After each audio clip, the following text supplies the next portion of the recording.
ustedes bienvenidos a Cátedra SUNAR 2024. Para poder tener la inauguración de esta edición de Cátedra SUNAR, tenemos las palabras del Superintendente Nacional Armando Miguel Subauste Brasesco, a quien nos dejó un mensaje significativo. Adelante con el video, por favor.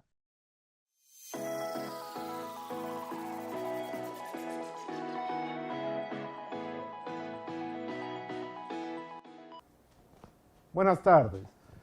Yo quería iniciar estas palabras disculpándome por no poder estar con ustedes de manera presencial en el auditorio de la zona registral número 9.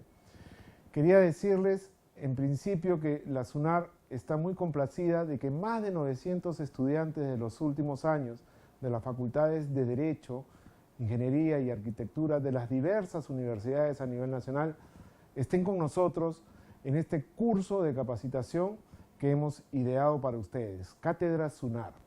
Nuestra idea es terminar de formar o ayudar en la formación de ustedes, estudiantes aún, en esto que nosotros conocemos con el día a día, el vivo del derecho registral, el vivo de la parte cartográfica en las áreas de base gráfica del registro.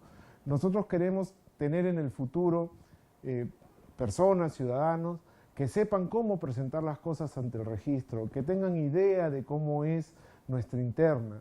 Y por qué no, de repente en un futuro ustedes formar parte de nosotros, primero como practicantes y quién sabe Dios, después como registradores, asistentes. Como historia personal, yo les comento que yo inicié mi labor profesional como practicante en los registros públicos, allá por el año 1996. Y miren ustedes ahora de superintendente, entonces quién sabe, alguno de ustedes en unos años pueda lograr serlo. Es simplemente tener un poco de ganas, comenzar a amar a la SUNAR y terminan así, trabajando en ella. Sepan ustedes que vamos a estar muy dedicados en tratar de transmitirles a ustedes nuestros conocimientos. Tenemos profesores de primerísima calidad, todos son trabajadores nuestros. Ustedes los van a ver, van a poder apreciar y por qué no calificar. Señores, sepan que están ustedes en SUNAR, donde llevamos todos un solo nombre, somos SUNAR. Gracias.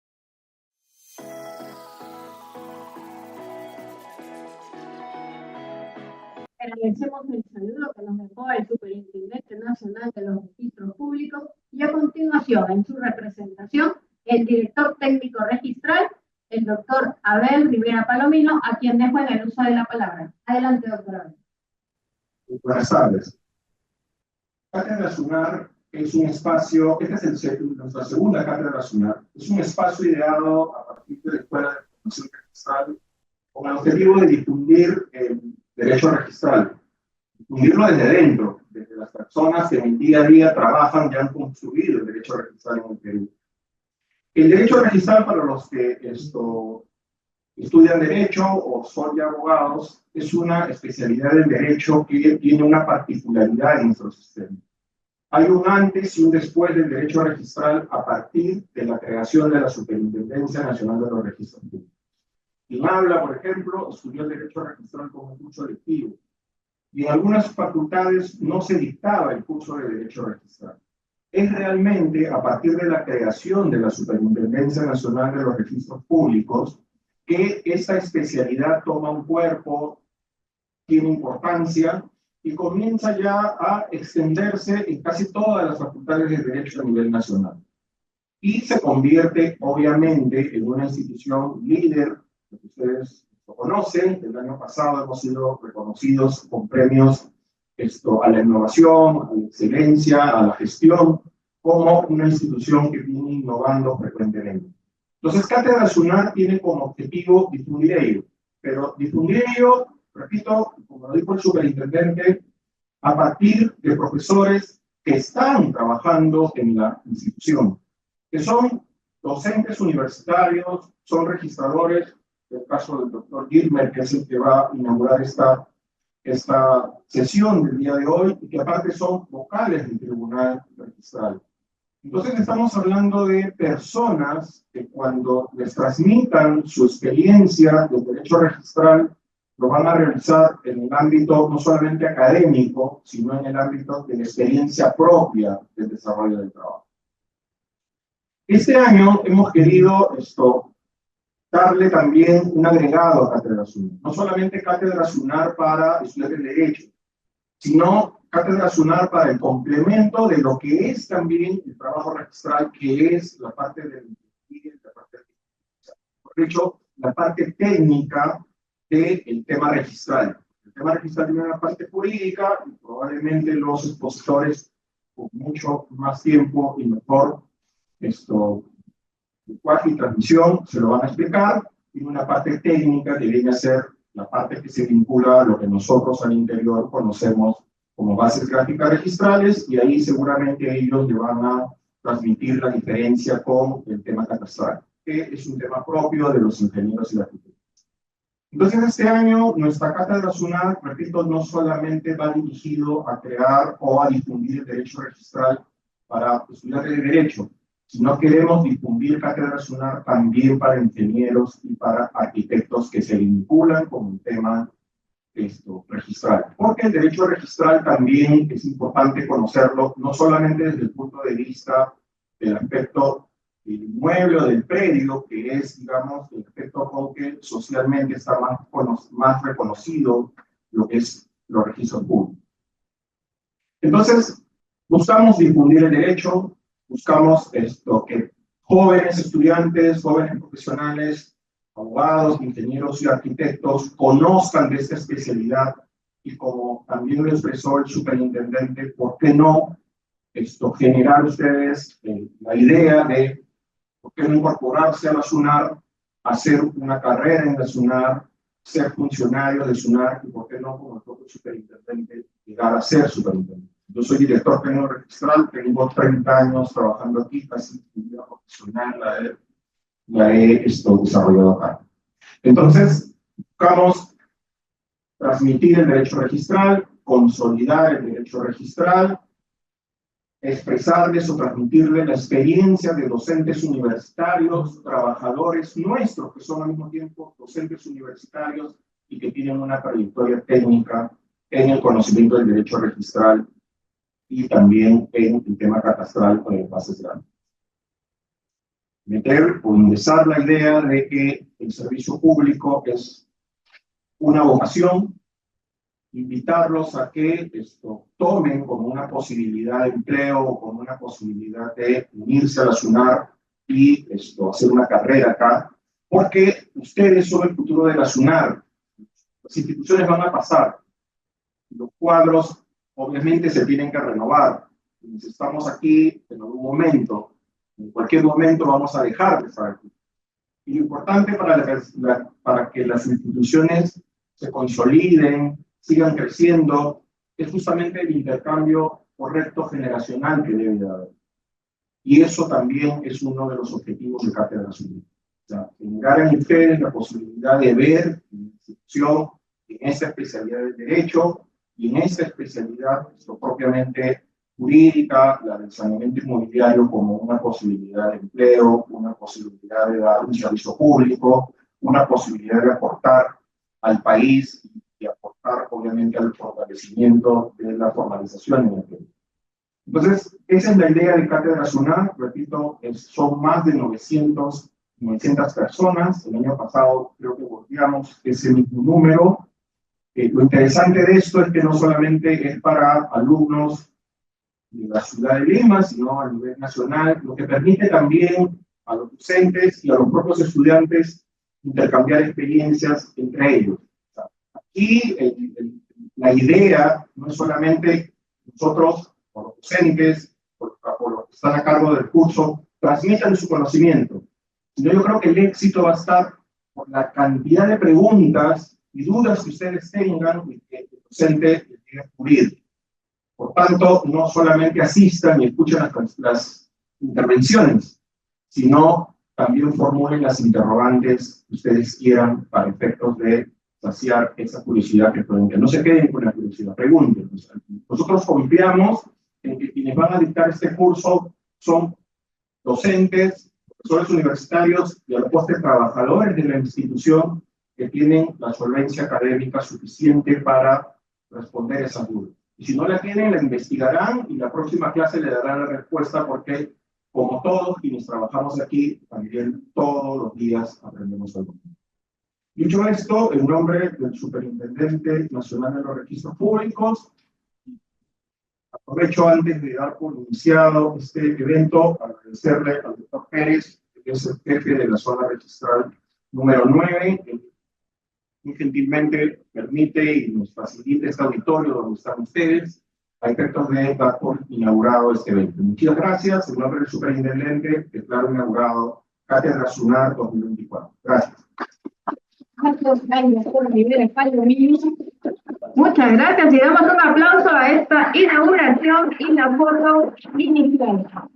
Con esto, muchas gracias a nuestras autoridades y despedimos al director técnico registral y al jefe zonal que nos acompañan desde el auditorio. Un aplauso, por favor. Gracias, suerte, gracias.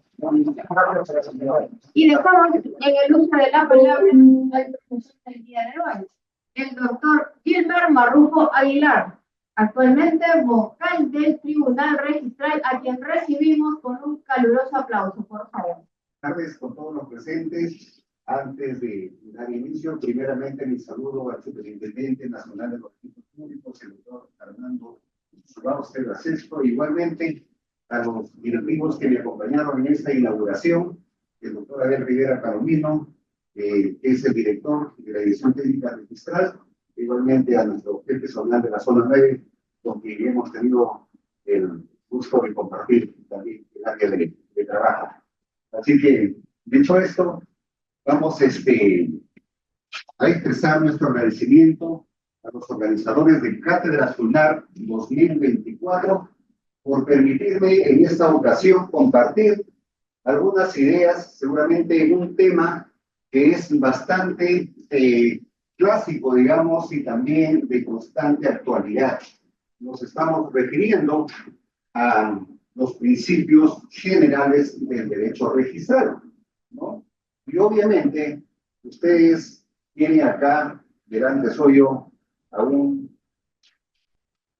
integrante de la superintendencia, un compañero de trabajo de los que estamos acá en esta casa reunidos, y por supuesto, seguramente con algún colega que esté hoy, o tal vez como estudiante en algún momento también estuve sentado en este auditorio, tratando de entender mejor el derecho registral, y pues tomo las palabras del superintendente que nos da una tarea hoy día. ¿Cuál es esa tarea? Que nosotros los ayudemos en su formación profesional.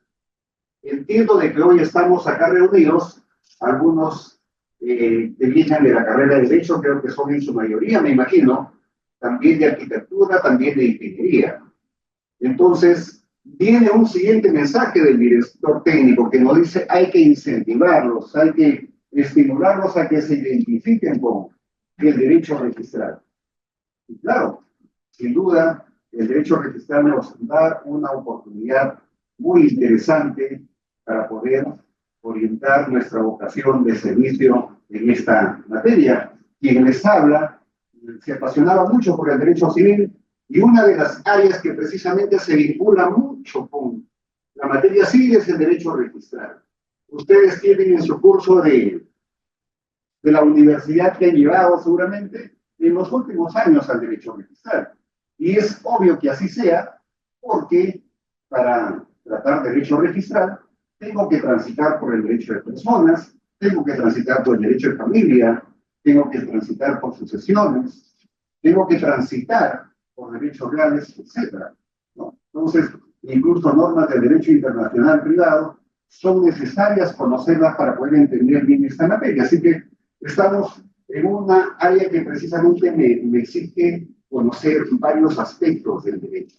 Planteo allí qué cosa es lo que hoy, digamos, debemos llevar como producto desde el término de esta sesión, en el cual también ya se ha transmitido de que buscamos que haya una interacción entre ustedes y mi persona. Yo voy a dar un espacio, obviamente, para que ustedes, en su momento, discutan sobre la base de lo que nosotros proponemos informarles a continuación. tocar el tema de los principios registrales, obviamente me exige un poco ir hacia atrás, porque dicho sea de paso, hoy no vamos a poder tocar todos los principios registrales. Nos vamos a centrar fundamentalmente en un principio discutible en la doctrina, es como el principio, ¿no? Es la publicidad registral. Eso es el tema que nos convoca hoy día, la publicidad registral. Entonces, nuestro ordenamiento jurídico sí pues lo considera como principio, entonces está dentro del catálogo de los principios registrales. Sin embargo, también les digo que esto en doctrina resulta discutible. O es o no es principio, eso lo vamos a ir viendo y cada uno tomará también sus conclusiones en algún momento, pero tratar el tema de la publicidad registral que ustedes podrán avisorar, estamos hablando del producto del registro. La publicidad es el producto que finalmente se logra luego de una inscripción. Entonces, para poder entender mejor esta asignatura, resulta de vital importancia que retroceda un poco a tratar algunos aspectos como que, por ejemplo, ¿a qué me refiero con principios generales del derecho registral? ¿Cuál es la diferencia entre un registro administrativo y un registro jurídico? Me interesa saber cuáles son esos principios del derecho registral y, bueno, seguramente algún criterio de clasificación, no todos. La pregunta si es principio o no es principio la publicidad. La publicidad en su esfera de ser considerada como publicidad material, publicidad formal. ¿Necesito o no necesito legitimidad para acceder a esta publicidad? ¿Cuáles son los límites? ¿Cuál es la vigencia? Y bueno, nosotros tenemos uno de los últimos servicios también, quisiera, seguramente ya lo han visto en la presentación, pero algún comentario hay que hacer sobre esto, este servicio que se conoce con el nombre de Conoce Clic, ¿no? Entonces, está vinculado al tema que se trata hoy día, pero hay que hacer alguna precisión, ¿no? ¿Es publicidad registral o no es publicidad registral? Conoce Clic. Es importante diferenciarlo muy bien esto, por favor, ¿no? Muy bien. Entonces, si esa es nuestra agenda que nos proponemos hoy día, también es importante de que tomemos como base. Es sencillo realmente poder entender este aspecto. Miren, ¿qué se hace SUNAT? ¿Cuál es nuestra misión? ¿Para qué existe SUNAT? La Superintendencia Nacional de los Registros Públicos tiene una misión que es precisamente la inscripción y la publicidad. ¿De qué cosa? Obviamente de actos, de derechos en los cuales pues, los ciudadanos deben acceder a esta institución para lograr seguridad jurídica. Eso es en esencia lo que buscamos con la actividad del registro. Muy sencillo de recordar, es inscripción y publicidad. Así de sencillo, sin embargo, hay que transitar para llegar a ese producto, ¿no? No es, obviamente, de que se inscribe todo y que también se pueda publicitar todo, ¿no? Hay que diferenciar qué se puede publicitar y qué se debe inscribir, ¿no? Por cierto, ya nos podremos estar un poco dándonos cuenta en este caso de que si es que me interesa un poco entrar en conocer en mejor detalle, sobre todo para nuestros amigos de ingeniería, de arquitectura, ¿no? El tema de la publicidad y los principios registrales en general, pues tenemos nuestro cuerpo normativo básico, que es el Código Civil, ¿no? Los derechos lo conocemos seguramente en mejor detalle, pero para nuestros amigos de ingeniería y de arquitectura, necesitamos del Código Civil, necesitamos revisar nuestros reglamentos generales de los registros públicos y también nuestros reglamentos especiales, que por cierto tenemos acá en la institución para personas jurídicas, para sociedades, para el registro de predios, para vehicular, para RMC, etc., ¿no? En personas naturales también tenemos un registro de sucesiones intestadas, ¿no? Y se viene trabajando un registro un reglamento para el registro de mandatos y poderes, pronto seguramente saldrá. Notarán de que el registro así va evolucionando. Todos estos reglamentos se tenían en un inicio, en realidad, poco, casi nada. Y esa es la razón, creo que Cátedra SUNAR busca que ustedes afiancen, complementen sus estudios de universidad. Precisamente somos conocedores de que la mayoría de universidades, pues, el derecho registral no está como curso autónomo, sino está compartido en la mayoría de casos. Creo que, de toda la información que nos alcanzaron, solo 2 universidades lo tenían como curso de derecho registral. Son, pero la mayoría lo tiene como curso compartido, ¿no? Entonces, si quiero conocer un poco más de la materia, pues tendré que revisar un poco los reglamentos y también un aspecto fundamental. Leer normas parecería que uno ya lo conoce, porque lo importante es poder conocer la aplicación de la normatividad. Acá, permítanme de repente extenderme un poco para que ustedes logren entender algo de lo que yo en un inicio no veía muy bien. El derecho registral realmente es especial, tiene reglas propias. Que en primera instancia, si ustedes logran revisar un título que se ha inscrito, probablemente lo que ven es el título, ese título estaba perfecto, a continuación viene un asiento de inscripción. Si es una compraventa, un extracto de lo que dice la escritura pública. Adquiere por compraventa, por permuta, por acción, mediante escritura pública, etc. Así, bien resumido. El título tiene 3, 4, 5 10 páginas a veces, pero lo que se hace es un extracto. ¿Dónde está la fundamentación para que se pueda haber llegado a ese resultado? En un extracto, porque obviamente el registrador calificó, evaluó que todo estaba correcto y que por eso entendí la simplificación. Pero no vemos la fundamentación. Y es que nuestro sistema, precisamente, por la dinámica, es el sistema. ¿Dónde yo encuentro fundamentación para que sea mejor desarrollado lo que es la calificación positiva o negativa a través del tribunal registro? Por eso es importantísimo que nosotros podamos acceder a la jurisprudencia registral que está al alcance absolutamente de todos. Yo utilizo Google y digo, consulta resoluciones del tribunal registral y lo tengo clasificado de acuerdo a mi preferencia. Si quiero ver jurisprudencia sobre inmatriculación, encuentro sobre inmatriculación, sobre anotaciones preventivas, sobre personas jurídicas, etc. ¿No? O sea, tenemos esa posibilidad, porque es la manera de poder entender mejor las normas. ¿De acuerdo? Muy bien, entonces, esta es una presentación solamente para un poco decirles dónde debo acudir para poder entender mejor el derecho registral.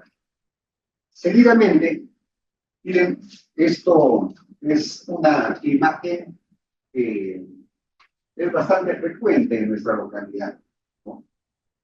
Yo me haría una pregunta, ¿y qué pasa si me compro este inmueble, ¿no? ¿Qué ocurre? ¿Realmente estoy comprando mal? Estos avisos son bastante frecuentes, dicen que no esté bien, a veces no dicen que esté en litigio, ¿no?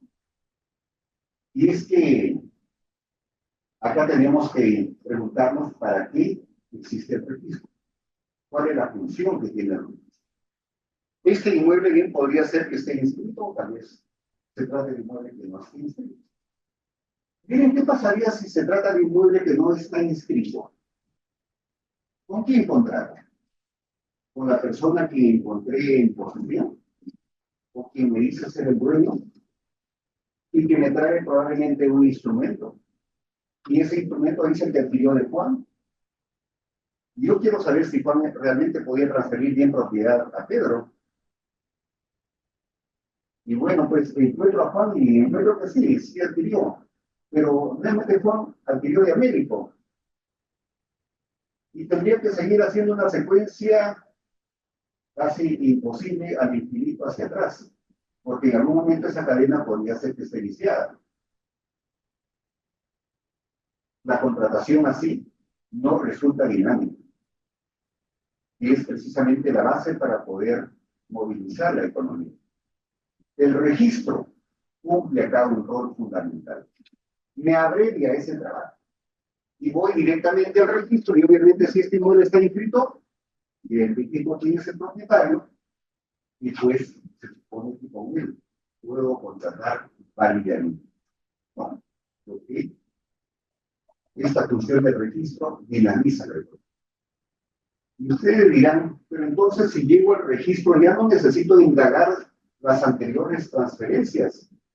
Pues no necesitas en principio, porque se entiende que para que se inscriba un título en el registro está sujeto a una previa calificación. Y esa calificación, una vez que se positivice en un asiento de inscripción, pues genera la apertura de los efectos de determinados principios registrales que en su momento seguramente vamos a detallar mucho siempre algunos de ellos. Pero entonces lo que quiero que se lleven como mensaje de esta diapositiva es de que ustedes adviertan que la función del registro precisamente me abrevia ese análisis, esa investigación que yo tendría por determinar si la cadena de transferencias es o no exacta. En principio, se supone de que todos los títulos que acceden al registro pasan por una evaluación y, por cierto, entonces, si es que contratos sobre la base de la información del registro, pues esto resulta totalmente amparable jurídicamente. Pero algo más, hablamos de registros, y los registros realmente tienen una orientación a una finalidad. No puedo hablar de registros si no enlazo una palabra publicidad.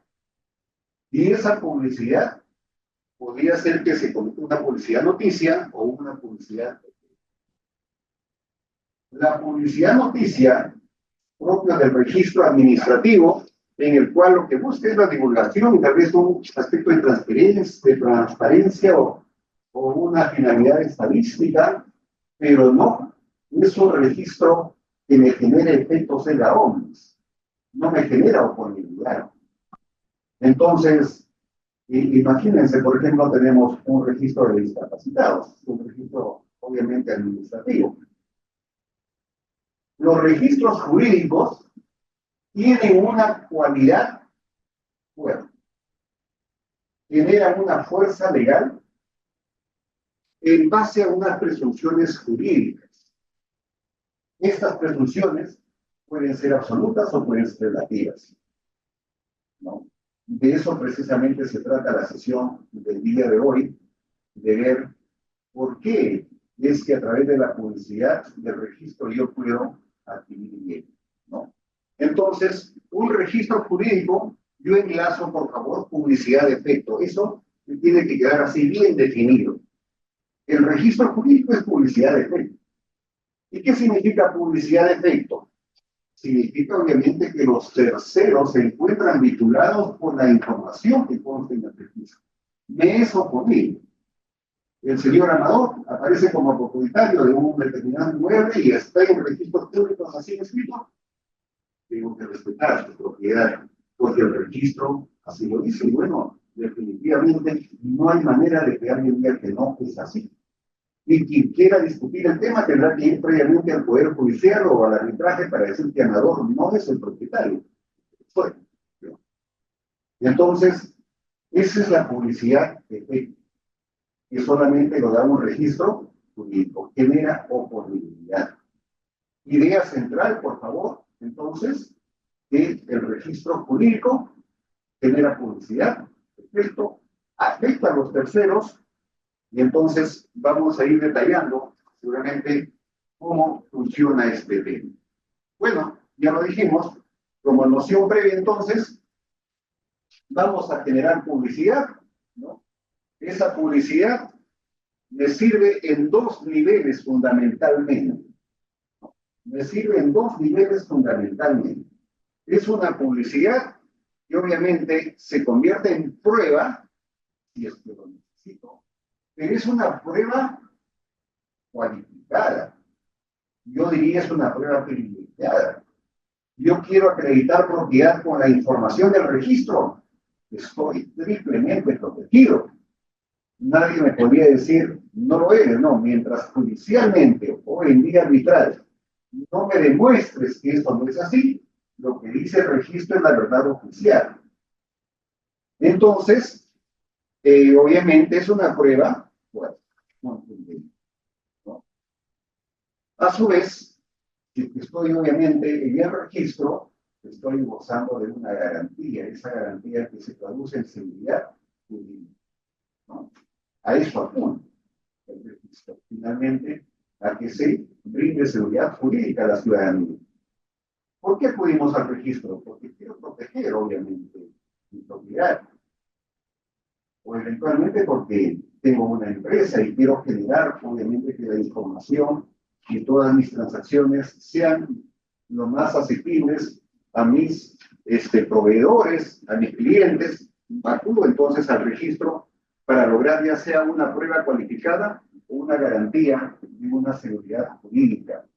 En esa medida, en doctrina se habla, por ejemplo, de una seguridad estática, de una seguridad dinámica, que no voy a entrar tampoco a mucho, porque no nos resolvimos demasiado, pero solamente es válido decirlo o recordarles realmente a nuestros amigos de derecho de que precisamente el registro cautela esa conservación del titular registrado. En el esquema de la publicidad, en el esquema de la seguridad estática, nadie debería afectar mi derecho si es que yo no transfiero. Lo cual yo soy titular. Si yo soy propietario, se debe conservar mi propiedad como tal. Y eso es una vertiente de la seguridad estática. Pero como los bienes también están destinados a la circulación, pues entonces hablamos de la otra vertiente de lo que es la seguridad dinámica, que es precisamente la protección del adquirente. Si el bien está siendo transferido, el adquirente estará protegido bajo 3 elementos fundamentales. Que lo adquiera bajo la información del registro, ¿no? Pero antes que eso, obviamente, que sea de buena fe, ¿no? La buena fe está por encima de todo.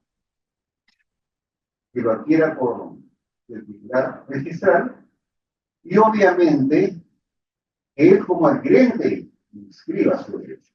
Acá está la clave para diferenciar entre lo que es un tercero registral y un tercero civil. El tercero registral es aquel que inscribe. Si es que adquiere de buena fe y obviamente a título oneroso de quien resulta con facultades para transferir en el registro y el adquirente inscribe su derecho, se convierte en tercero. ¿Qué pasa si no inscribe su derecho? Es un tercero civil, por lo tanto vulnerable. ¿Y por qué vulnerable? Si ya tengo acaso yo para inscribir necesito para su validez que el registro me diga que debo inscribir si no, no soy propietario. ¿Es así en nuestro sistema? Obviamente que no. Y entonces, ¿por qué tengo que inscribir? ¿Cómo se adquiere propiedad en nuestro sistema jurídico peruano? Un inmueble yo podría en este momento contratar con el señor Amador Chatra, que me quito, bueno, lo digo porque es mi amigo de sacar frente mío, y podría pactar un determinado inmueble que el señor tiene acá en la avenida de Quito, y bueno, pues me conviene comprarlo si estoy en posibilidades, y vamos, hemos firmado algo, no hemos firmado nada. ¿Quiénes saben eso? Amador y mi persona. ¿Cómo puedo poner esto a los demás? El señor Amador se perdonaría, pero de cada siguiente semana me decía, yo no hablé nada contigo sobre esto. Tampoco me has pagado nada, no me has dado ni un adelanto. ¿Qué dificultad te digo? Prueba. El tema es tema de prueba. Mínimamente, ¿qué debería hacer? Firmar un documento, ¿cierto? Pero ese documento, si es que no tiene fecha cierta, también se vuelve discutible. Hasta me podría decir, esa no es mi firma. Entonces voy a un siguiente nivel, de escritura pública, ¿no? Y ya con eso estoy más o menos protegido. Más o menos. ¿Por qué digo más o menos? Porque el señor Amador de repente pues dice, no, la verdad es que es muy barato haber vendido y acá ha venido un nuevo interesado y me está ofreciendo el doble. Por lo tanto, muy bien. Y lo vende por segunda o por tercera y por cuarta vez. Y esto es posible, claro, legalmente registrar puede ocurrir y ocurre. ¿Cuándo se corta esa posibilidad para alguien inscribir? Entonces, eso, quiero que ustedes noten entonces que el registro en realidad se convierte en una herramienta importantísima para generar oportunidad. Mientras eso no ocurra, en el mundo extrarregistral, pues pueden ocurrir una serie de situaciones fraudulentas. Y lo que busca precisamente nuestro ordenamiento es que nosotros tomemos cierta protección para las personas. Este es nuestro Sistema Nacional de los Registros Públicos, que así viene desde el 17 de octubre del año 1994. Miren, antes era un sistema totalmente desarticulado, pero a partir de la ley de creación de la SUNAR y también del Sistema Nacional, pues tenemos ya un sistema articulado. Los registros están debidamente identificados, 4 grandes registros: personas naturales, personas jurídicas, bienes muebles y propiedad. 4 grandes registros. Obviamente, estos registros se obedecen a un criterio y a ciertas características que tienen que diferenciarse unos de otros, ¿no? Entonces, allí, por ejemplo, estos registros que acabamos de tenerlos, pero miren, por favor, no quiero dejar de pasar por desapercibido que, si bien nosotros tenemos que estos son los 4 grandes registros, en cada uno de ellos hay ¿cierto? Por ejemplo, si yo hablo de personas naturales, tengo mandatos y poderes, tengo testamentos, sucesiones, personal, comerciantes, ¿cierto? Muy bien. Y personas jurídicas igualmente, bienes muebles y propiedad inmueble. Perfecto. Eso es nuestro sistema nacional. ¿Qué más tenemos? Tenemos también algunos registros que son administrativos, siendo parte de la SUNAR. ¿Qué registros administrativos tenemos? Tenemos, por ejemplo, los registros de... ¿Dónde están estos registros? Los de verificadores, creo que no salió completo acá. No ha salido completo, pero... No, acá no tenemos, sí. El de martilleros públicos, por ejemplo, y el índice de verificadores. Esos registros, ojo, no son registros jurídicos, son registros administrativos. El índice de verificadores, donde nuestros amigos de ingeniería civil, ¿no? Nuestros amigos de arquitectura, si es que en algún momento tienen interés, forman parte precisamente de este índice de verificadores. Pues bien, dicho esto, conozcamos algunos rasgos centrales de estos registros que acabamos de mencionar.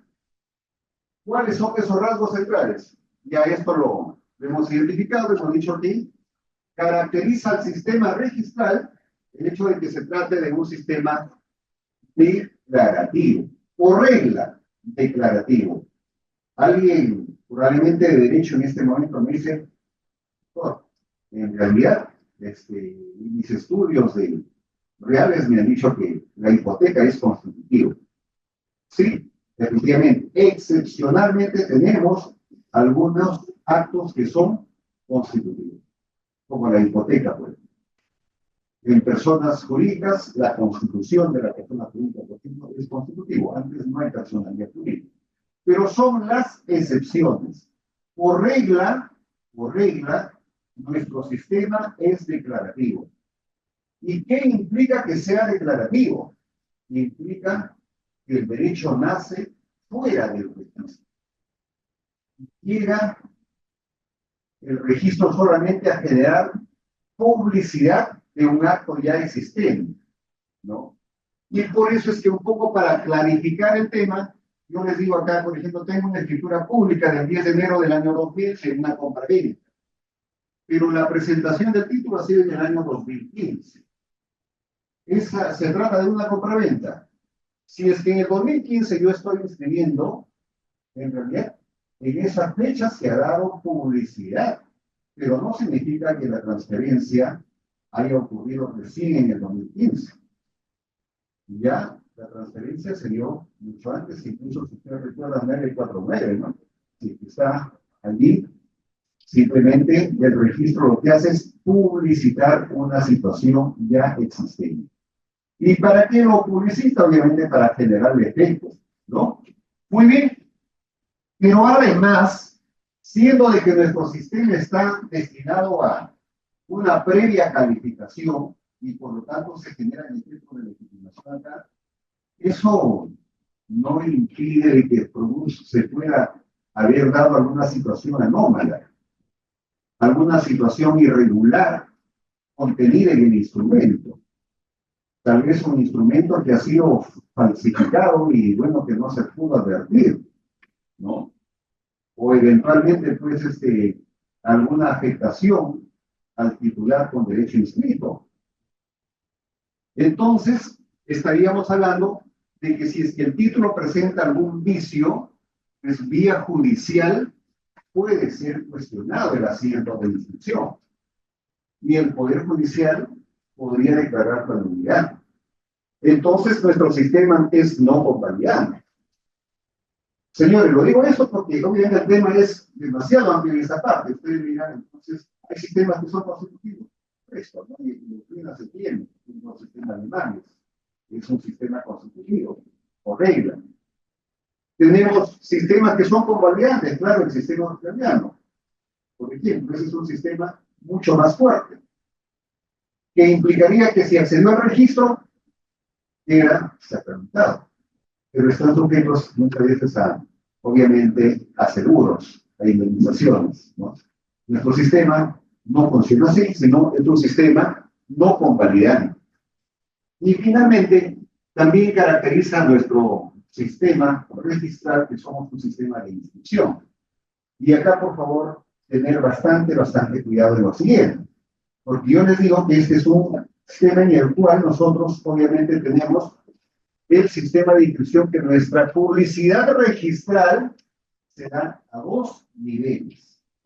Tanto a través de los asientos de inscripción, como a través de los títulos archivados que han dado mérito a esa inscripción.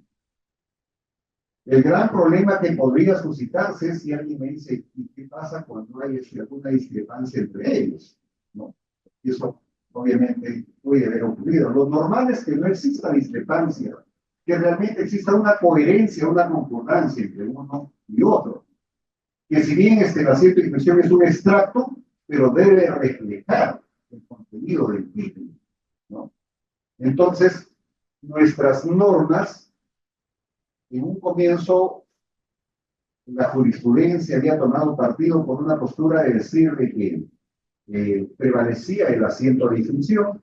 Hoy en día las mismas normas ya nos llevan a que también cuando se quiera invocar buena fe, tengo que haber sido muy cauteloso en solicitar no solamente la publicidad de los asientos de inscripción, sino también de los títulos archivados. Una buena forma de hacer estudios completos, integrales de la información del registro, involucraría ambos aspectos.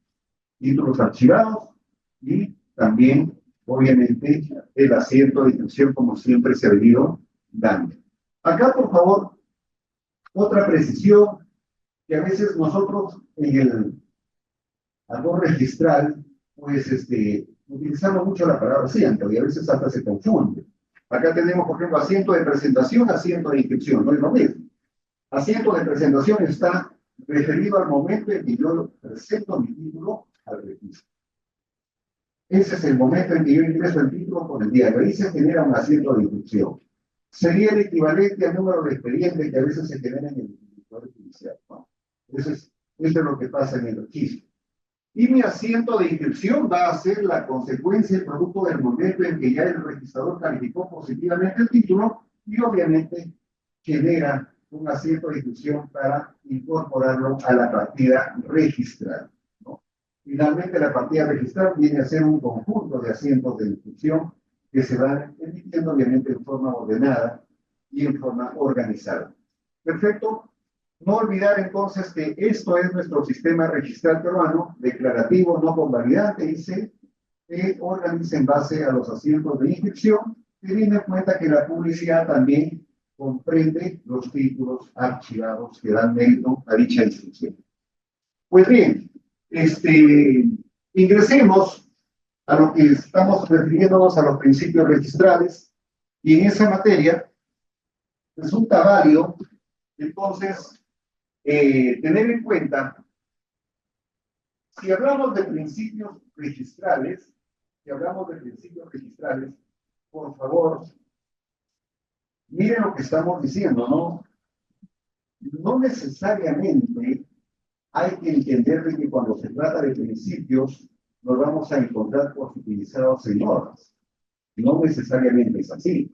Porque cuando hablamos de principios, realmente uno lo que debe entender es de que, ¿qué cosas son los principios? Y realmente hablar de principios registrables es hablar de fundamentos, de ideas rectoras. Lo dice el doctor Becerra Sosaya, un colega nuestro, muy buen docente, lo llaman los pilares del sistema registral. Me parece que no le falta razón, es el sostén. Sobre eso se organiza toda la normatividad del registro. Entonces, lo podemos encontrar en normas, como también lo podemos extraer de sus características, y estos principios precisamente rectores me sirven muchas veces para fundamentar y para comprender mejor la normatividad que se da en materia registral, ¿no? Entonces, lo que va a caracterizar entonces a estos principios registrales tiene que ver con estas características que lo hacen peculiar a unos de otros. Vamos avanzando ahí, por ejemplo, esto es una de las clasificaciones, hay muchísimas, ¿no? Pero me interesa que, vinculado al tema de hoy, que es la publicidad registral, tengamos en cuenta de que hay principios que se operan antes de la inscripción y luego de la inscripción. Ese es el antes y el después, ¿no? Entonces, naturalmente, de que nuestro sistema registral tiene como principios previos, anteriores a la inscripción, la rogación. ¿Qué significa esto? Bueno, no voy a desarrollar porque esto lo van a desarrollar más en extenso con los posteriores expositores. Hoy día solamente lo señalo nada más como principios que ocurren antes de la inscripción: titulación auténtica, legalidad, trato sucesivo, prioridad, etcétera, como aspectos y principios muy vigentes a tener en cuenta antes de la inscripción. Y posterior a la inscripción, tiene legitimación pública, que esto, señores, los anticipo, por favor, cuando desarrollen legitimación y fe pública, sobre todo esos dos principios, ponerle toda la atención. Esa es la fuerza del registro. La legitimación, la fe pública y la publicidad, allí está previamente la esencia de lo que uno debe conocer en materia registral. Y bueno, alguien diría, pero usted no lo ha puesto a la publicidad. ¿Dónde está la publicidad? ¿Es principio registral o no es principio registral? Les anticipé de que para algunos es principio registral, para otros no lo es. El Código Civil, ¿cómo lo considera? Lo considera como principio registral. En el reglamento también lo tenemos así, pero en doctrina se discute. ¿Y por qué se discute? Porque hemos dicho que el registro es publicidad. Entonces, alguien diría, si es que el registro es publicidad, es el objeto mismo. Entonces, ¿cómo voy a darle una categoría menor y decir que es un principio? Finalmente, es la base, es la orientación. Y acuérdense en nuestra primera diapositiva, ¿qué decíamos? Misión, inscribir y publicitar, ¿no?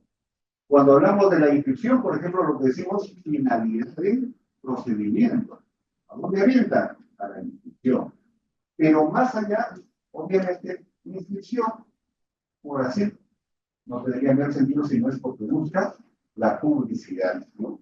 Realmente entonces, ¿y la publicidad para qué? Para generar seguridad. Ese es el nexo. Inclusión, publicidad, seguridad jurídica. Ese triángulo tiene que estar siempre ya.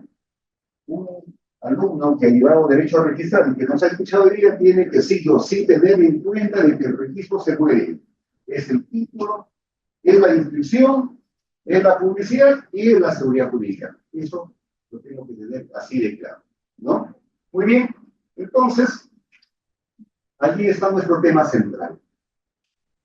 Ese es nuestro tema central del cual espero de que tengamos bien definido. El 2012 lo considera como principio, y bueno, ¿cuál es la fuerza pues que tiene este principio de publicidad? Una presunción. Por favor, ¿qué tipo de presunción? En derecho se utilizan mucho las presunciones, ¿no? Y algunas presunciones admiten prueba en contrario y otras no. En derecho los abogados dicen presunción iuris tantum, presunción iure de jure, ¿no? La presunción más fuerte, obviamente la presunción iure de jure, porque esta no me admite prueba en contrario.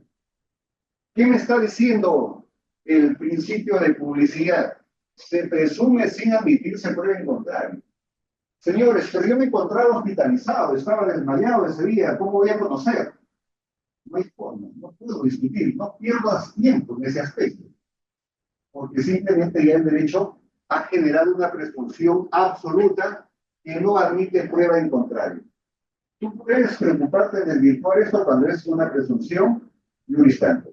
Ahí sí, bueno, pues, pero esta no. La presunción de la publicidad es iure de jure, es una presunción absoluta, es una presunción que no admite prueba en contrario. Y presume, o no sí, bien. Eso presume. Todos conocemos lo que el registro publicita, ¿no? Así que, les digo, ¿y esto es real? Yo soy registrador. ¿Cómo podría yo conocer lo que hoy están mis colegas están escribiendo? Pero el derecho ha hecho que sea una, ¿no? Naturalmente, eso me debe preocupar a mí si es que yo estoy haciendo una transacción. Si no, bueno, pues sigan presumiendo, ¿no? Pero si no, obviamente, me gusta. Pero si te estoy contratando, obviamente debo contratar el registro. Porque si no, obviamente podría contratar mal. Debo acudir al registro para contratar con certeza, para contratar con seguridad.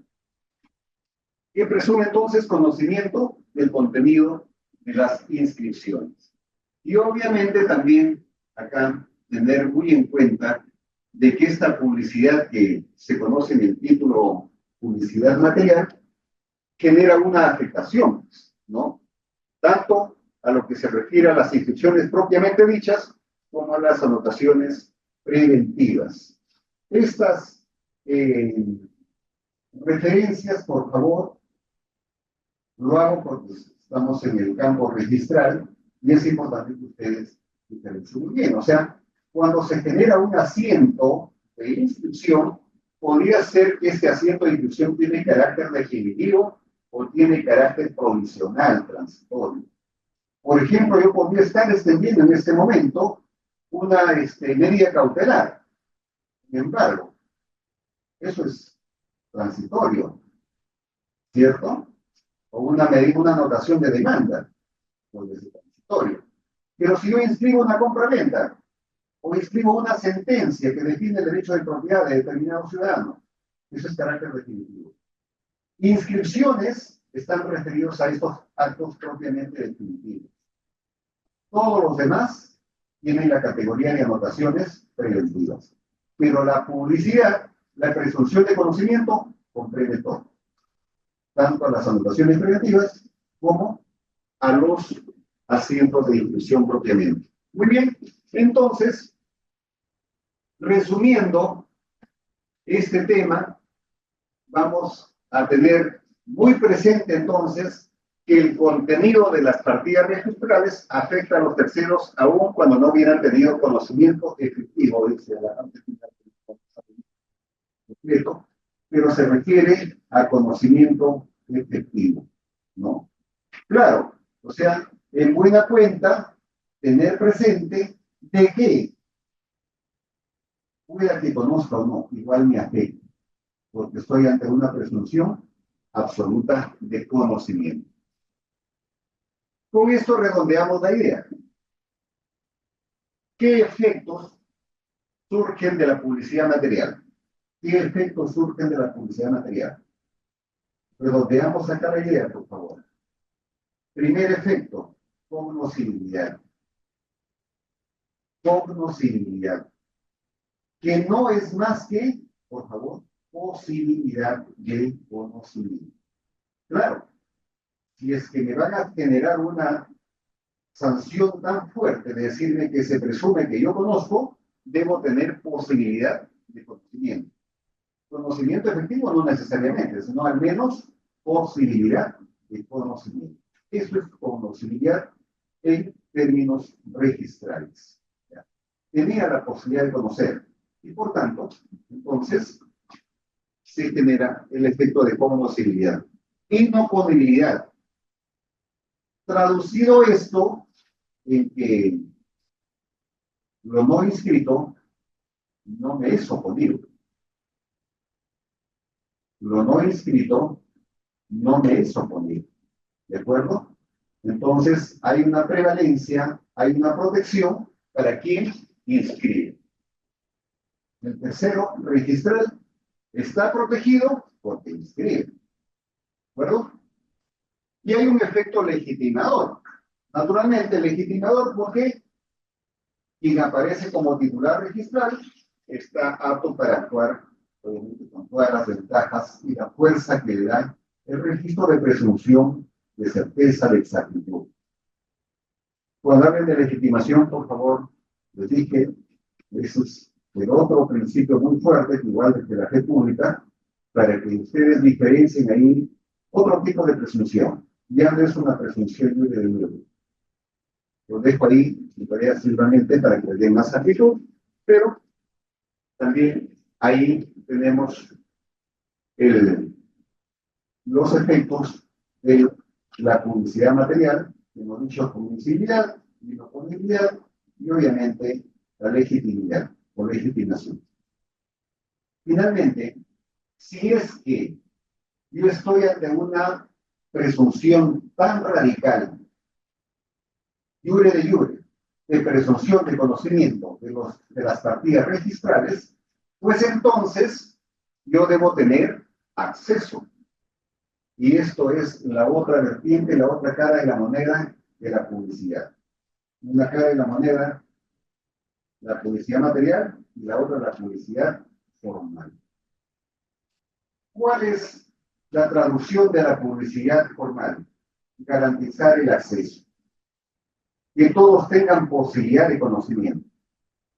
Entonces, precisamente a través de la publicidad formal se garantiza el conocimiento efectivo de la información que consta en el registro. Adicionalmente, la misma normatividad a mí me ha dado la indicación, por favor, de que me prohíbe que yo pueda reservar mi información. O sea, esa es la regla. Yo debo dar a conocer aquello que está en el registro.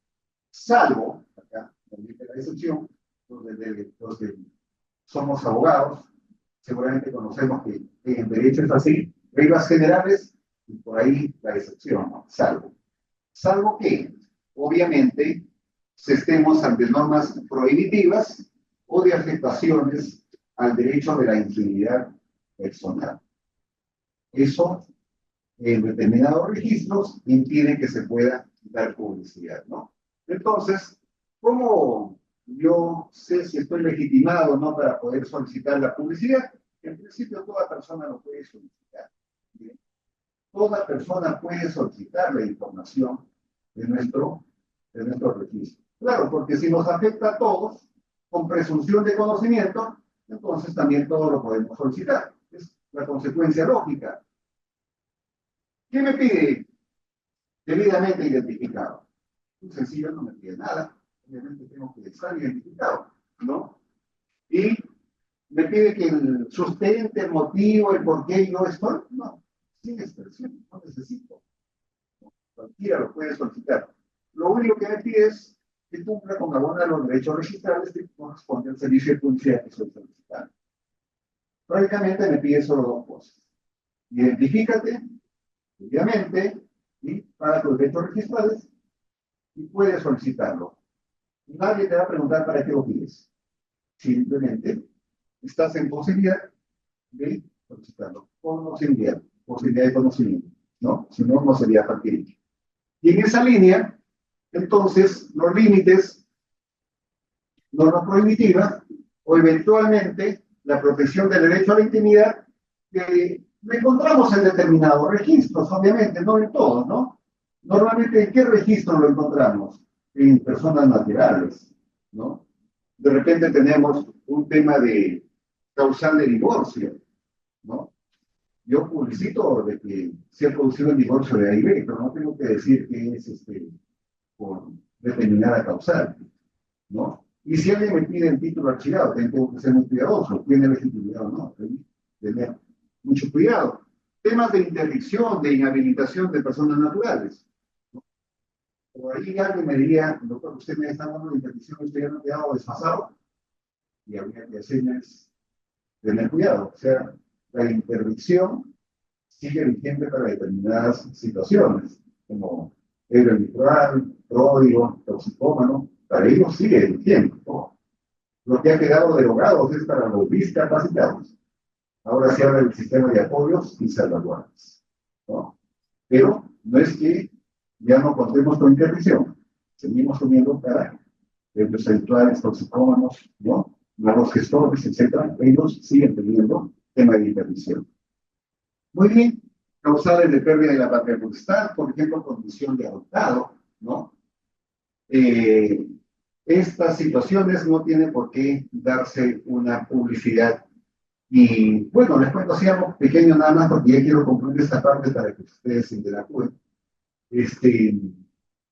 Fue el trabajo de investigación de una alumna, que también formó parte de esta institución en su momento. ¿Qué le pidieron? Y lo que le motivó la investigación, pedían una rectificación de un asiento de inscripción de un testamento, si no me equivoco, muy antiguo. Y le habían consignado que se declarara como heredera a su hija ilegítima, ¿no? Eso era muy frecuente en la normatividad anterior al Código del 84, en el Código del 36. No había, bueno, pues el registrador, me imagino por los años 70, lo inscribió sí, ¿no? Hija ilegítima. Entonces, hoy día, ella sentía que le están afectando a ustedes, quería que eso no se publicite así. Mire, qué complicado para el registro, ¿no? Porque, ¿cómo rectifico eso? Tendría que decir que donde dice hija ilegítima se entiende que dice hija, nada más. Con lo cual estoy dejando más evidencia todavía, ¿no? Porque ya tengo dos asientos que me hacen referencia a eso. La propuesta de esta estudiante, precisamente que sustentó, era de que en este caso en particular, para proteger a la persona, lo que debía hacerse es cerrarse esa partida y generar una nueva partida registral, para que no se afecte su derecho a la protección de datos, ¿no? Que le afecten la integridad personal.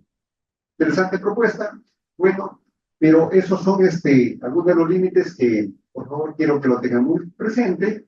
Y bueno, con esto prácticamente estamos redondeando ya la idea de la protección y de lo que surge precisamente del derecho registral.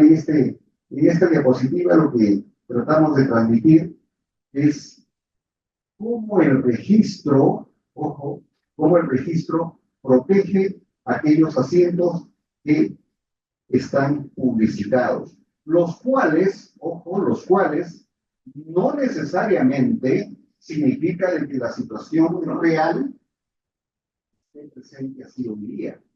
¿A qué me refiero? Y por favor, tenerme mucho cuidado con lo que voy a decir en este momento.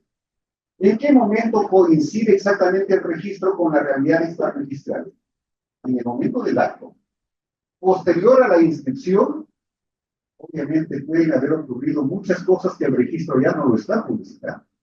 ¿Y por qué no lo está publicitando? Porque no han pedido la inscripción. El típico caso incluso es la compraventa, ¿no? Año 80 fue el último propietario que registró su derecho. Han habido 5 transferencias y ninguno de ellos ha venido inscrito. Y el registro que me sigue diciendo que es propietario Juan que inscribió en el año 80. En la realidad ya pasó para María, ya pasó para Pedro y para Mateo. Entonces, pero registralmente yo tendré que seguir dando vigencia al que aparece en el registro. Entonces, acá lo que se trataba es de poderes, ¿no? Acá nos dice el 2038, el tercero que de buena fe y a título oneroso ha contratado sobre la base de un mandato poder inscrito en el registro del lugar de celebración del contrato, no será perjudicado por mandato, poder, modificaciones, decisión de estos que no hayan sido inscritos. Ojo, ¿a qué se está refiriendo? Tengo un poder. Ese poder está inscrito. Y por lo tanto, el apoderado está actuando en base a ese poder. ¿Qué ha ocurrido en la realidad? Ese poder ya había sido revocado o había sido extinguido por alguna causa, depende del fallecimiento del poder. Pero el registro no publicitó eso. Entonces, si alguien viene y contrata sobre esa base, se dice que obviamente debe estar protegido por la información que esté en el registro. En tanto se asuma que actúa de buena fe los contratantes. Naturalmente que el apoderado seguramente está actuando un poco con cierta malicia, pero no podemos decir que el adquirente necesariamente conoce esa situación. El adquirente se basa muchas veces en la información del registro. ¿De acuerdo? Entonces, se protege, obviamente, aquella información que consta en el registro. Y por lo tanto, también es importante actualizar esa información. Por eso es que el tercero acá me dice que si efectúa de buena fe y a título oneroso y ha contratado sobre la base de un mandato que consta inscrito, cuya extinción no se ha publicitado, pues no debe ser afectado, ¿no? Ese es el 138. Entonces, ya con esto casi para cerrar y decirles solamente de que nuestro sistema registraduría también provee a la ciudadanía un complemento precisamente para hacer más efectivo, más real nuestra posibilidad de conocimiento de conocibilidad, ¿no? Hoy en día, todas las personas tienen oportunidad de consultar 3 partidas registrales diariamente, gratuita, consulta. Pero la pregunta es, ¿esto es publicidad registral? No. La misma indicación que se da en la modalidad que tiene el servicio habla de que esta información es referencial. Claro, es útil, sirve, ¿no? Pero es referencial. Si yo quiero tener la información oficial, hay que solicitarlo a través de los servicios de la institución proveedora. Muy bien, dicho esto, espero que hayamos podido un poco apuntalar en aquellas ideas centrales de lo que hemos pretendido señalar. Y tenemos un caso, que no sé si de repente ya lo conocen o ya lo han hecho llegar, pero lo tenemos ahí en pantalla y lo dejo para que discutamos. Primero ustedes revísenlo, vamos a dar un tiempo de 20 minutos para que ustedes lo evalúen. Y luego respondemos a algunas preguntas que también están en las diapositivas. ¿Algo importante para poder analizar, doctor? Claridad, miren, en realidad no se trata de una situación muy extensa. En principio hay que entender de que hay tres copropietarios en un determinado inmueble. Si estamos ante una copropiedad, ¿de acuerdo? Hemos dicho para sintetizar el tema incluso que todos tienen una igual cuota. ¿Qué han hecho estas 3 personas? Adquirieron el inmueble por escritura pública en el año 2000. Fíjense en el año más que todo, ¿no? Es fundamental. Año 2000 adquirieron el inmueble. Luego, ¿qué hicieron estos copropietarios? Los 3 también, ¿no? Mateo, Marcos y Lucas, que son los copropietarios, otorgaron un poder. ¿A quién? A Pedro. Le facultan a vender el inmueble. ¿Ya? Este es el segundo dato, así de sencillo. 3 copropietarios compran el inmueble, año 2000, y luego en el 2010 otorgan poder. ¿A quién? A Pedro, para que pueda vender el inmueble. Dato 3. Pedro, que es el apoderado, vende el inmueble en el año 2015. 2010, 2015. 2015 vende el inmueble que le ha apoderado, obviamente invocando su calidad de apoderado. ¿Qué ocurre en el momento 4? Se solicita la inscripción de la compraventa a favor de Manuel. ¿Quién vendió? El apoderado Pedro lo vendió a Manuel. Pedro lo hizo en representación de Mateo, de Lucas y de Marcos. Cuando llegue el título al registro, viene la evaluación. ¿Y qué dice el registrador?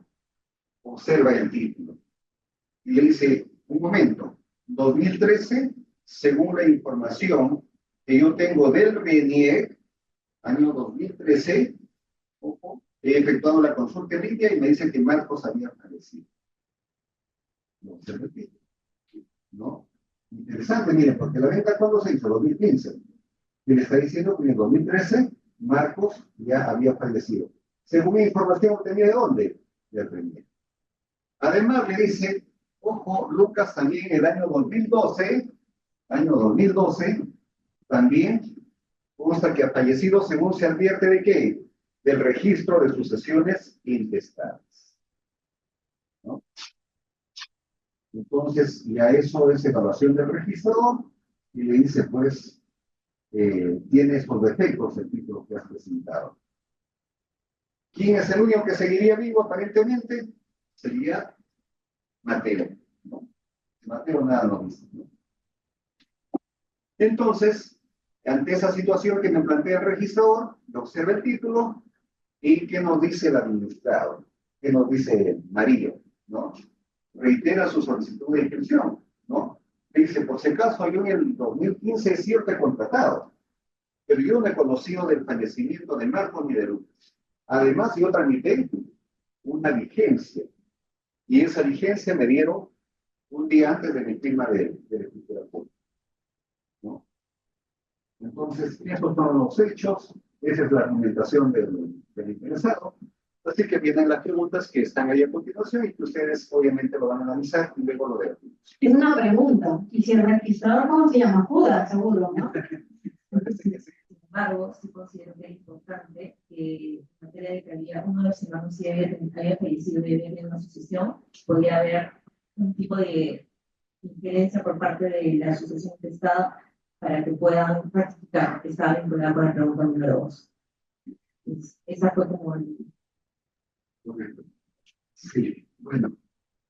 Interesante su participación y de que lo que fundamentalmente que centrar nuestro análisis para este tema es entender de que se trata de un acto de disposición de alguien que invoca una representación, ¿no?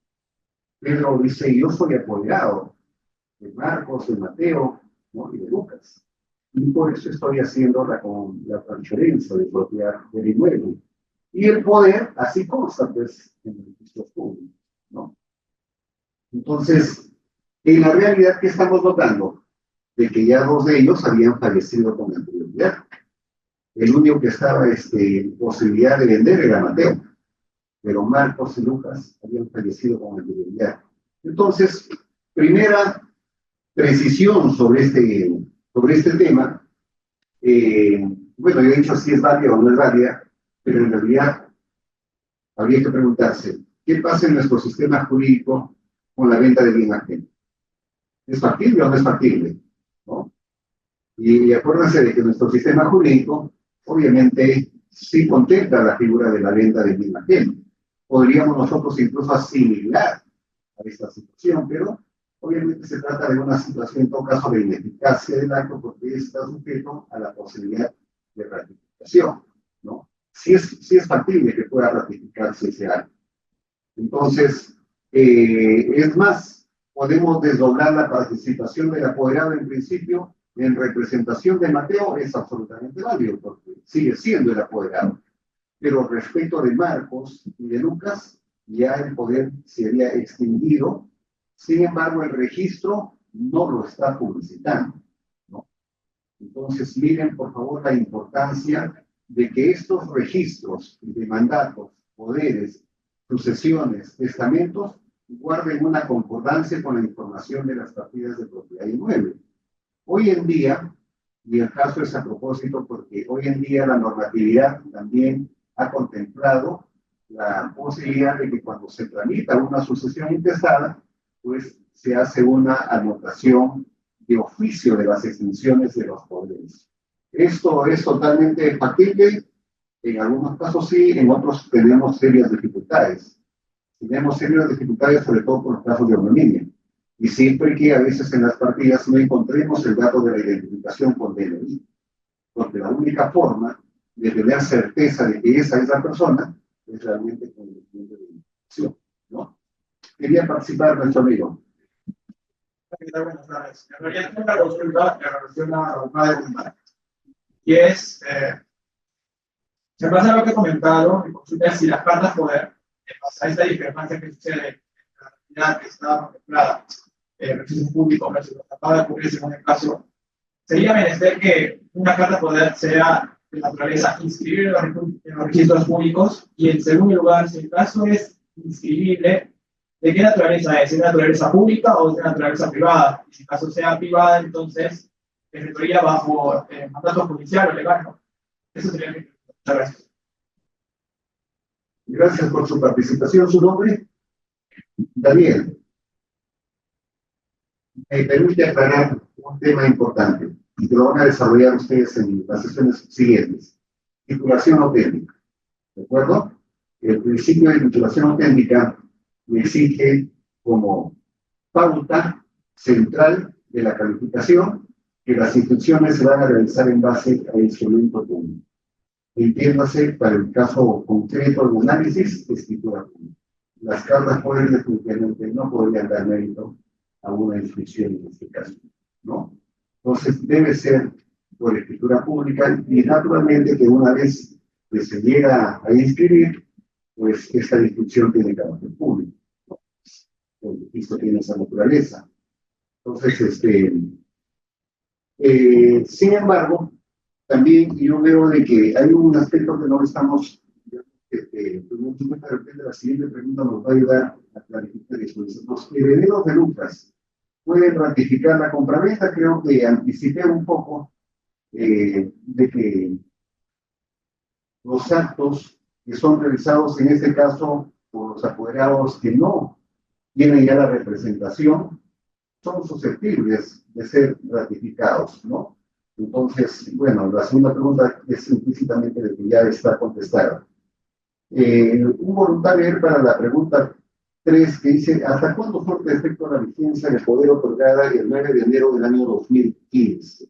Acuérdense de que María, lo que estamos haciendo, ella argumenta, es, yo he contratado porque he tramitado una vigencia de poder y a mí me lo han dado, el poder estaba vigente, ¿no?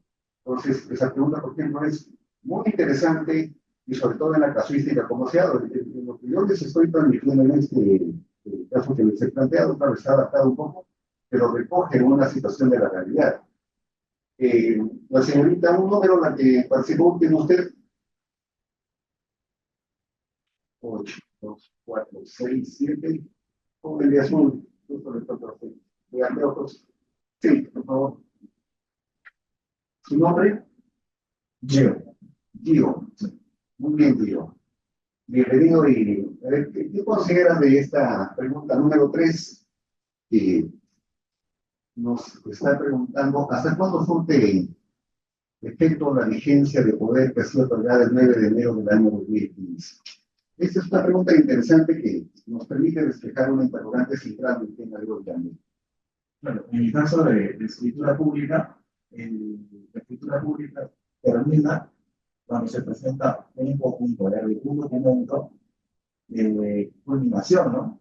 De dicho documento, o sea, la escritura pública en sí misma. En el caso registral y el caso este que se tomó, la vigencia permanecía aún, porque no hubo el documento que les dije que ponía fin a la escritura pública.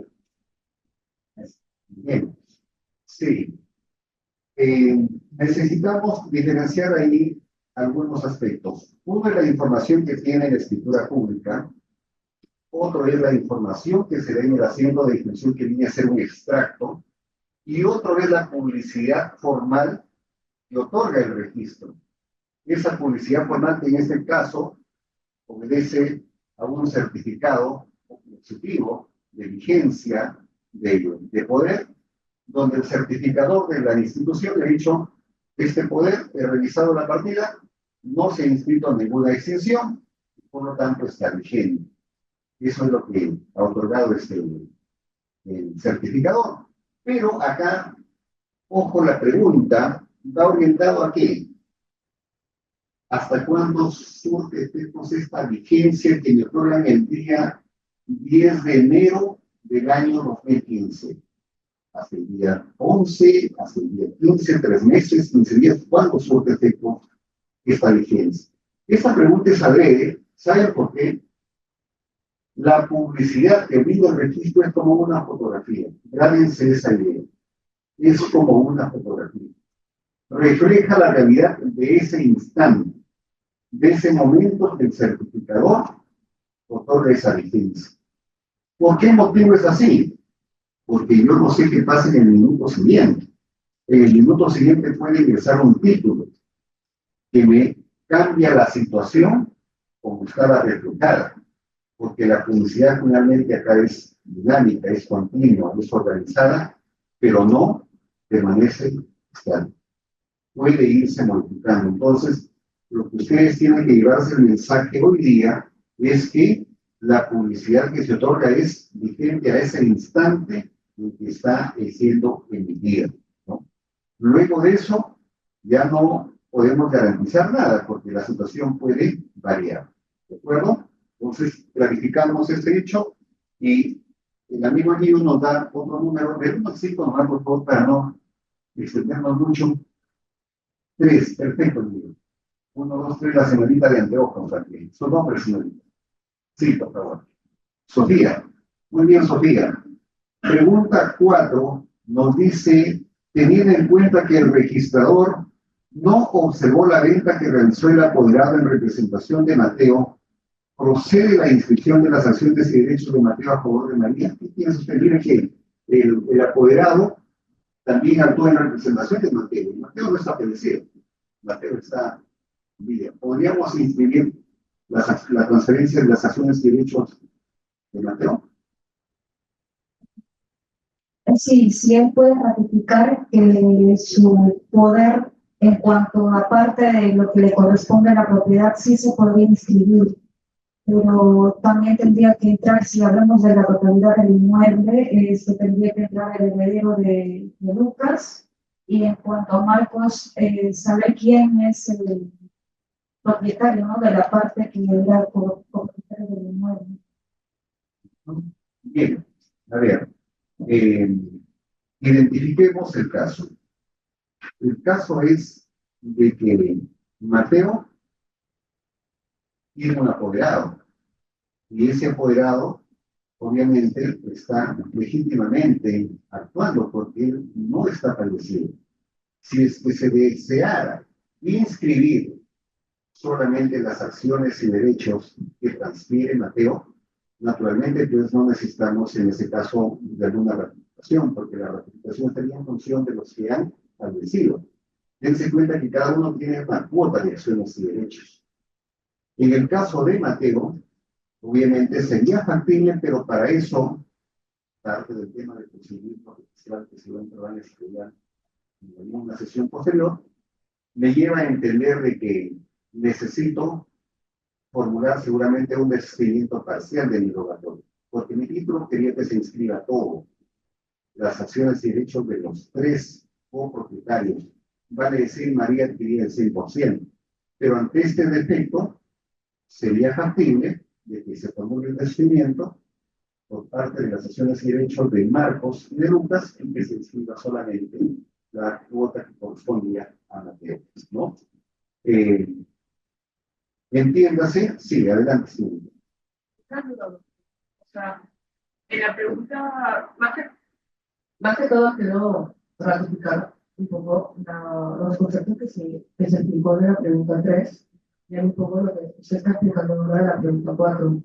En la pregunta 3, o sea, lo que usted determinó es que cuando se generó esta facultad que le dieron los dos hermanos, cuando estaban todavía con vida a su hermano, para tener esta facultad para vender, siempre y cuando no se haya puesto este certificado que termina ofrecía ya esa facultad, todavía esta vigencia de la facultad estaba todavía activa, digamos así. Como no hubo esa certificación, entonces al momento, los dos hermanos que ya fallecieron, los hijos que no hicieron el testamento, el procedimiento de intestado, entonces todavía el hermano que todavía seguía con vida, todavía estaba vigente esta facultad que le habían dado. Eso es más o menos lo que estaba explicando la pregunta 3, ¿verdad? Y la pregunta 3 tiene que ver con la vigencia del poder que ha sido otorgado. O sea, cuando uno contrata y quiere tener certeza, más o menos, si el poder está, vamos a invertir en una publicidad. Esa publicidad se llama vigencia del poder. El certificador va a la partida del poder y la encuentra si hay o no hay alguna revocación, si hay o no hay alguna extinción. En este caso no se hizo ninguna votación, ¿no? Entonces, por eso es que el certificador otorgó la vigencia. Sin embargo, luego que se presente el título, el registrador advierte que, por la información de René y por la información del registro de sucesiones intestadas, advierte que el fallecimiento se ha producido de los otros dos copropietarios, por esa información, pero no porque esa información conste en el registro de mandatos y poderes. Entonces, la pregunta central que se hacía sobre este tema es de que quiero que ustedes adviertan esa certificación de vigencia, hasta qué momento puede estar vigente. Le hago esta precisión porque nuestro sistema tiene una peculiaridad que no se repite en otros sistemas. Por ejemplo, en Argentina, ¿qué pasa? En Argentina se otorga una vigencia y como que el registro se paraliza por 15 días para esa partida, a efecto de que no se modifique esa realidad y puedo contratar. En cambio, nuestro sistema es vigente al instante en que se otorga la publicidad. Luego de eso, las modificaciones pueden darse. ¿Por qué me hacía la interrogante en ese caso? Porque la contratación se hizo al día siguiente, el día 10. La vigencia le dieron el día 9 y el día 10 contrató, ¿no? Por esa situación se daba la pregunta. Ahora, en la pregunta 4, que es precisamente la que finalmente se está teniendo en cuenta en este caso, yo les decía, Mateo está vivo. Entonces, para poder inscribir precisamente las cuotas de Mateo, no hay ninguna dificultad, no hay ningún problema. Simplemente el interesado tendría que decir, me desisto de la transferencia de Lucas y de Marcos y que se proceda a la inscripción de Mateo. Claro, porque finalmente es la única que corresponde y porque el título lo identifica con claridad que son partes iguales. Claro. ¿No? Esa es la situación. Entonces solamente se agrega la complementar a los portales del sitio. Si es que en el procedimiento así lo determina, ¿no? A ver, señorita Sofía, denme otro número, por favor. ¿Señorita Sofía se fue? Se retiró Sofía, ¿no? Vamos, por acá está. 4. Seguimos. 1, 2, 3, 4. Joven. Referencia blanca con corbata, por favor. ¿Cuál es su nombre? Perdón. Cristian. Bien. Bienvenido, Cristian. Pregunta 5. Dice, teniendo en cuenta que no se tramitó la sucesión intestada de Marcos, ¿procede la inscripción de las acciones y derechos que le correspondían a Marcos?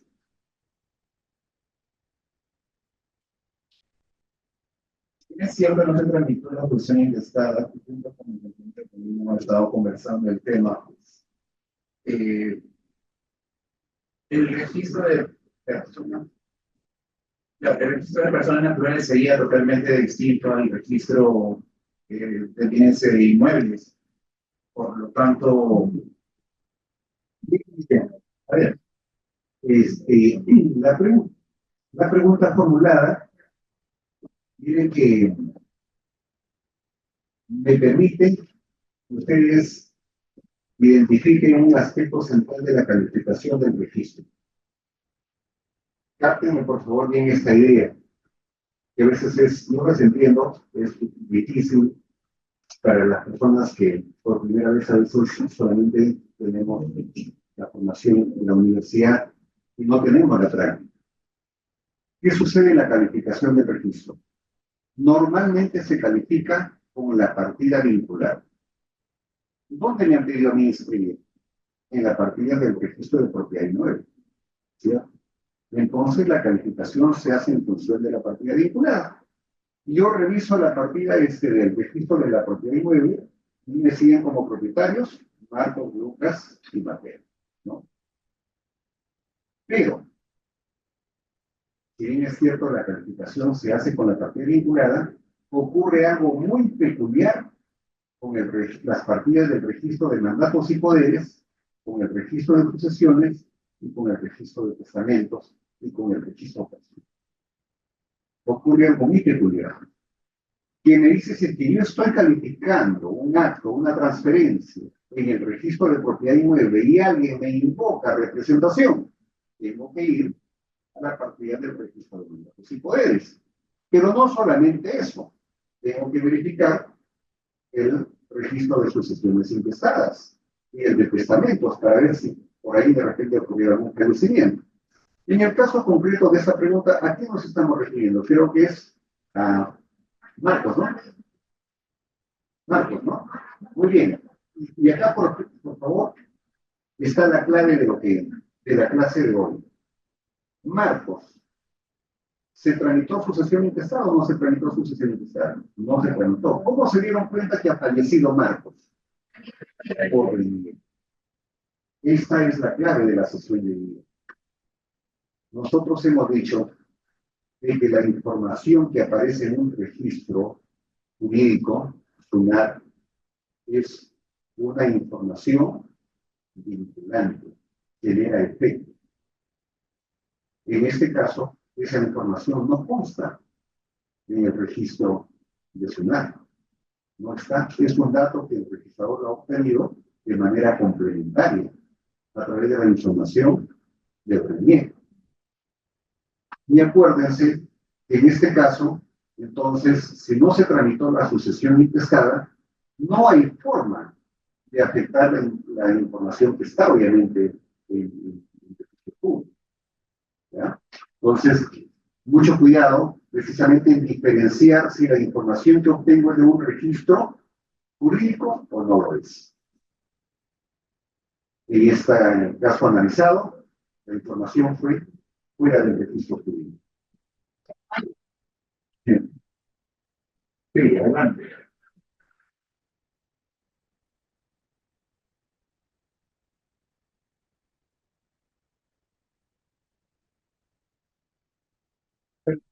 Relacionada con consulta en materia de sucesiones, la pregunta es, claro, en caso de que en el registro público no esté convalidado el fallecimiento de Marcos, si no reniega, ¿cabe la posibilidad de que algún heredero de Marcos vaya al Poder Judicial a acreditar de que su familiar ha fallecido y mediante mandato judicial acudir a registros públicos para que se cargue esa información y poder llevar a cabo lo que sería brindar seguridad jurídica a la sucesión?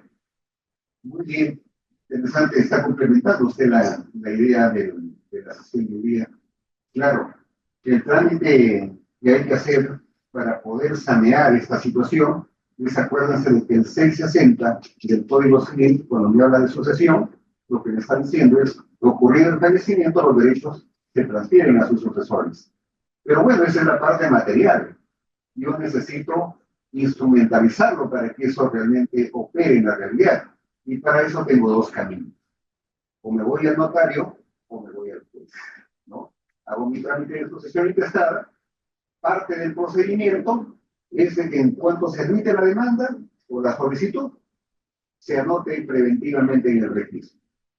Y miren qué importante es que se haga esa anotación, porque hoy con la normatividad actual, porque para el año 2015 no se contaba con esa normatividad, a partir del año 2020 se produce una evolución, digamos, en la normatividad registral, porque se busca que de oficio se concuerde la información del registro de mandatos y poderes con el de sucesiones intestadas.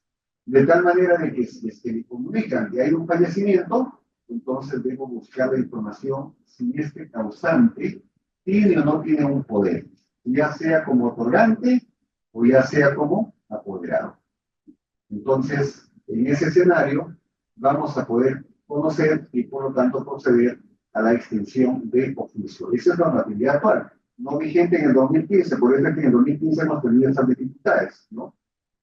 Pero su intervención me parece muy bien en esa parte, porque nos permite complementar entonces de que deberían sanear esa parte de esa manera, asumiendo al juez o al notario.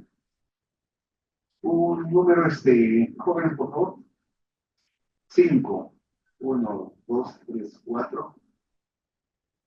Sí, segunda, sí. ¿Dónde está? A ver. Pregunta 6. Bueno, nos dice que teniendo en cuenta que en la partida del inmueble no consta inscrita la sucesión intestada de Lucas. Ojo, en la partida de propiedad inmueble, no consta la sucesión intestada de Lucas. ¿Procede la inscripción de las acciones y derechos que le correspondían a Lucas o no procede? Si yo busco este título que presentado en el registro de predios, tendremos que, a la hora de calificar el dentro de la calificando el título, tendría que, en la búsqueda del índice nacional, tendría que ver si está inscrita efectivamente, ¿no?, en la siguiente estado de causante, en este caso pues Lucas, y según los hechos del caso sí está escrita, ¿no? Entonces, a la hora de vincular diversos antecedentes efectivos, yo creo que se procedería, ¿no?, pero tendría que los herederos, los ciudadanos que estén declarados en la centro civil de entrada, tendría que ratificar este acto, ¿no? Genial. Gracias por tu participación, porque permite precisamente clarificar esta idea central y encontrar esa concordancia que debe existir entre los distintos registros. ¿Qué cosa es lo que tenemos de acuerdo al caso planteado? Tenemos una partida en el registro de sucesiones intestadas, donde sí se han declarado los herederos de Lucas, ¿cierto? Entonces, pero esta realidad también debería reflejarse en la partida de propiedad inmueble, y no lo está. Entonces, primer paso, hay que solicitar de que, por el mérito de esa misma documentación de ese título archivado, se inscriba la sucesión intestada en el registro de predios. Y una vez que se cumple con ese paso, proceder a la ratificación, como dice su compañera Mariana, ¿no? Como dice Mariana. Entonces, miren, y ahí hay dos pasos que hacer, ¿no? Uno, registrar en la partida de propiedad inmueble a los sucesores, sucesión intestada, y siguiente paso, la ratificación, porque ya los propietarios, obviamente, ya son los herederos y no es el causante. ¿Podrían dar un número, por favor? 3. 1, 2, 3, señorita de azul. ¿Su nombre? A ver. Pregunta 7. Dice que si es válido que María alegue que a la fecha de la firma de escritura pública de compraventa del 2015 desconocía del fallecimiento de Marcos. Recuerden de que se le dio el certificado de vigencia y bueno, pues ella dice, a mí no me pueden denegar la instrucción porque yo desconocía de que había fallecido Marcos. Yo considero que sí es válido que en su defensa como internet. ¿Cuál es su nombre? Sí, bueno, tu conclusión es correcta en esa parte. Porque date cuenta que la información que se tiene sobre esta persona no es del registro público, ¿cierto? Sino, no es del registro público SUNAT, sino es una información que lo tiene de Premier. Entonces, ¿cómo nosotros vamos a exigir que las personas obtengan esa información si no está en registros jurídicos de SUNAR. En el RENIC puede haber ocurrido mucho fallecimiento que no está al alcance de que las personas puedan conocer previamente, ¿no? Por esa situación, entonces, es válido, en este caso María, de que no podía conocer esa situación. Nosotros, el registro jurídico de SUNAR tiene conocibilidad, presunción absoluta de conocimiento de lo que aparece inscrito. Y además, posibilidad de llegar a conocer eso. No sucede con los demás registros. Claro, por esa situación, entonces, en ese aspecto sí. Pero vamos a la siguiente pregunta y última, y usted me acompaña con una pregunta con un número, 5, 1, 2, 3, 4, 5, el joven, justo con ustedes cerramos. A ver, pregunta 8, es la misma pregunta, pero en función de Lucas. ¿Ya? Es la misma pregunta, dice que es válido que María alegue que a la fecha de la firma de la escritura pública del 2015 desconocía del fallecimiento de Lucas.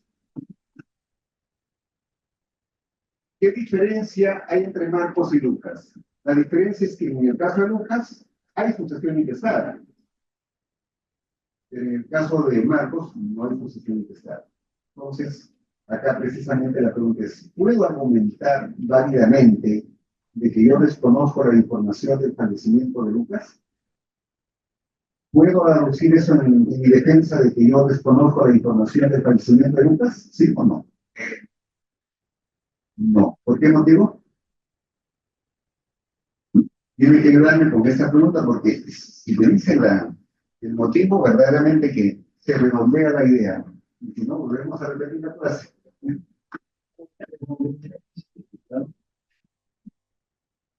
Su respuesta hasta ahí está bien, pero quiero saber el motivo. Hasta ahí está bien. Sí, por favor, a ver, ahí de las compañeras.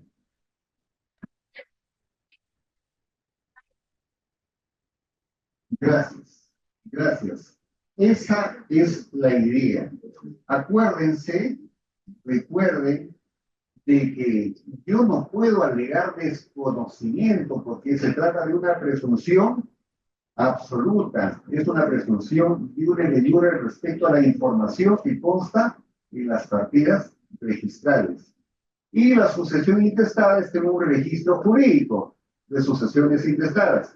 Si bien es cierto, no se ha completado con llevar a la inscripción del registro de propiedad inmueble, pero sí está en el registro de sucesiones intestadas.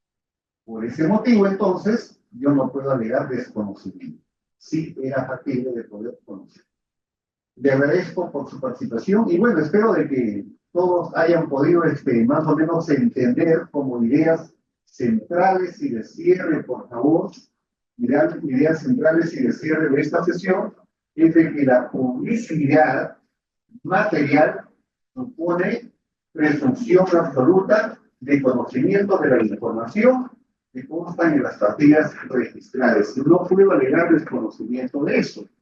Y que el complemento de esto es la publicidad formal, que me garantiza precisamente la accesibilidad, el acceso a la información. ¿Ya? Entonces, también les agrega que tenemos el servicio gratuito de Conoce Aquí. Por favor, por curiosidad, les pido de que ingresen a ese servicio a efecto de que vayamos identificándonos también con los múltiples servicios que tiene nuestra institución. La primera diapositiva que veíamos hoy día tenía que ver con un mensaje que, por ejemplo, decía que esta propiedad no se vende, ¿no? Bueno, eso fue a propósito de que bien entusiasmaros y decirle la importancia del registro en algunos casos, como el registro me abrevia. Yo no necesito poner esos datos, porque para eso nosotros tenemos un servicio, por ejemplo, que se llama la inmovilización de partidas. Tenemos ese servicio, porque ese aviso que aparece publicitado ahí finalmente no nos vincula. Alguien va y le pone pintura donde dice no, y sale como que no dice cemento, ¿no? O finalmente alguien podría decir, bueno, ya vi por qué tengo que creer que ya escrito esto es válido, ¿no? Para eso tenemos registros públicos, para publicitar con certeza, previa calificación, la información que es relevante para los terceros. Muchas gracias, jóvenes, y bueno, los invito a seguir participando de esta sesión. Gracias.